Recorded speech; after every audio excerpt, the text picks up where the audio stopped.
Yes, sir. Real fast. And then I forgot my biblical question. Man.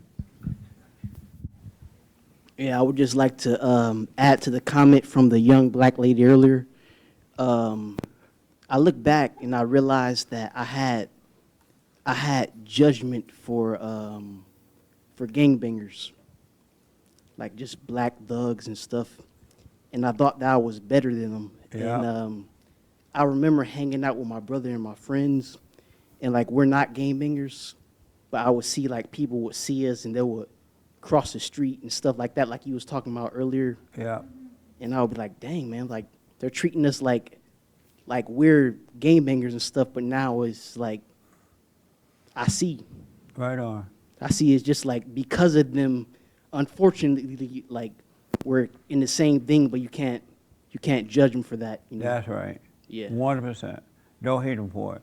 And it's not like you're accepting it as a right. You're just not hating them for it because you know they can't help it. Yeah. I have spoken at several jails and things to gang members and things like that. And by the end of that meeting, when they understood where that anger came from, that they had become like their mothers and no one ever told them that and all that kind of stuff, they end up crying. They couldn't believe it. Why didn't someone tell me before now, before they end up in prisons and stuff like that? And they would beg me to come back and talk to them again and guide them. No one is telling the truth about the situation. They're making the woman look like the angel and making the guy look like he's the problem, when it's really the mother that's creating the problem. And the man just overreacted to it because he has his mother's nature and he doesn't know what he's dealing with. But once the man is born of the father, you can deal with your wife or girlfriend or daughter in the right way. And that's what they need. Last question, sir, or comment. I forgot your hand there. But very good point, man. Just don't judge them. Hey, Jesse, it's my first time here. I just want to thank you for everything you've done for me. Oh, you're welcome. What's your name? Michael. How did you hear about us, Michael? Funny thing, I actually grew up in Echo Park, and I eventually moved out to South Central, out of all the places. But I was a beta male. I was living there, and I started to live around black people for the first time in my life. I grew up around nothing but Latinos. Yes. And just one night, I'm just on YouTube, and your feed comes up, and I go look, and I hear you talking about closing the borders or against your immigration views. And I remember just saying, oh no, this is not what we need. He's disrupting everything. And I didn't know what I was thinking. Yeah. But like many people, I'm sure, you go back and you start listening because there's something there for you. Yes. And the second I heard you talking about the mother, it just clicked for me. That was the thing for me. But besides that, my real question or what I want to express is, about 2-3 days ago, I saw a video of a 25-year-old guy, Mexican guy, who got killed by the police. Yes. In Bay Area. I don't know if you heard of that. And that's when you were telling me about that? It's a chubby guy. Yeah, I heard about it. So what's funny fat is Mexican, right? I think he was Mexican. He had a Mexican But he last was name. fat or something, right? Yeah. So what I want to say is I want to be honest here because this is probably the only place in LA I could do this. So what I want to say is when I saw the George Floyd thing, Yeah. Initially I was upset a little bit, but then as I started realizing that all the things he had done led to him being in that position, Yes. I got over it, and I started to see more videos of that, of black people being, in confrontations with police, but it never bothered me until I saw that video of the Mexican guy being on the floor, and that hit me because that guy looked like my brother. And then I started to realize I was falling for the lie of because it's close to home, now I care. That's So right, I was man. like, and then I started realizing, where are the parents? It came to this unfortunate end, but it always has to be, the parents have to be responsible for that. Yes, sir. Because what I've noticed too is don't call cops if you got men around to deal with something. Don't call the cops. You gotta have guys around you who are willing to deal with these problems. Yep. And I just realized that yesterday that I almost fell for that. Because I was about to start typing, release the officers' names, release, you know what I mean? Like, I got so angry.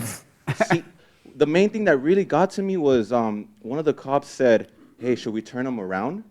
And one of the cops said, like, nah, I don't want to lose what I got. He had his knee on his, like, shoulder blade or something. Right. And, like, 15 seconds later, the guy's dead, which was unfortunate. But I started to realize it only matters to people when it's close to home. Yeah. So you can't feel that way. That's right. Like, so I've realized that, and that was yesterday. I almost fell for it. I got angry. I haven't gotten angry in a long time. I've been listening to you for over 2 years now. Right on. Every morning, I'm an Uber driver, so from 6 to like 10, I catch it, the whole thing. Right on. And I'm always hearing you guys. I know all the crew. It's great to be here. It's amazing. And I just wanted to share that. Have you heard of Hake? Of course, I know Hake. Did you know I he was had- always wondering how he got involved with you. Like, did he come to church? Or Yeah, he came to oh, church. Okay. And when I first started talking to him, he was so weak. He was like, weak.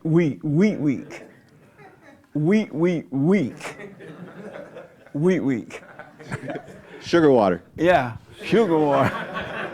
Hey, but he's gotten really. But you know what happened though? Yeah. He was so weak. I said, you know what? I'm gonna start having him come up and open the Sunday morning meetings for me. And so I would let him come up and open the meetings, and he would nervously do pretty good. Right. And I kept it going. And then one time he told me, if you keep bringing me, I think you stopped for a while, right? He stopped.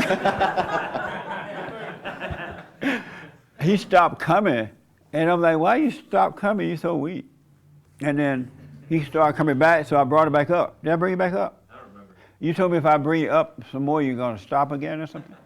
But he was so weak, but he hung in there. He started doing the silent prayer. He went and forgave his mother and forgave his father, and he just started changing. And then he started working here as my producer. And then next thing you know, he has this show now on my network, and he's not the same person. He just changed because he returned to the Father. And that's how he ended up here. Okay. I could tell he's doing a really good job with it. Yeah, he's amazing. But he started out weak. And I use that because I want you to know in that fallen state, we're all weak. We have fear, we have doubt, we cater, we're judging and all kind of stuff. But if you forgive, God will forgive you and he will change your nature. Really will. He will change it. We can't change it. He will change it. And you end up with a hake, with a good hair. Right. And same thing with Nick. Nick came weak, but overnight he just started changing. And, you know, I would yell at him, and but overnight he hung in there with it. And when he would get angry at something, you're like, man, I know I'm angry. But he dealt with it, and all of a sudden, a brand new person. Do you ever think about, because I know you talk about building a network of a bunch of people who I'm working on, slowly but surely, a 24-hour talk network of young millennial conservatives. So do you believe, I asked 2 women would they like to be a part of it, and they obeyed her, and they said no. I asked Kelly, the young lady sitting next to you, but, and then I asked Victoria, would you like to have your own show? I don't know if I can do it, but so, but mainly I'm looking for a conservative man, but I'll throw a woman in there if I look like she can stand the pressure, because the pressure is you know what's comedy. funny? I always hear, like, okay, so Candace Owens is a big name right now. Yes. And I know how you feel about her without even saying it. How do I feel about her? You feel like, okay, you're conservative, take the lead and go be with your family. Show us what a real conservatism Candace is. Owens dropped a baby, and the next morning she at work, and she's married. Who want that kind of person as a leader? Right. So I know how you feel, and it's true. Like, okay, you're such a conservative. This is what you build your career off. Then take the ultimate leap and go be a mom. That's right. And then Love you was really right. lead. It's You'll all really lead ego. by that. She's out there with the ego tripping people. You know, you're her right. I ego- can see it. I can see if it. she had real love, she'd be at home with her baby, and her husband providing, and that be a good example of that. It's like what this young lady was saying. Yes. She let it all go for her family. Exactly. Yes. And love that position. And that's when that's women noble. come back to the Father, they love that position of being a woman. There's no competition. Yes.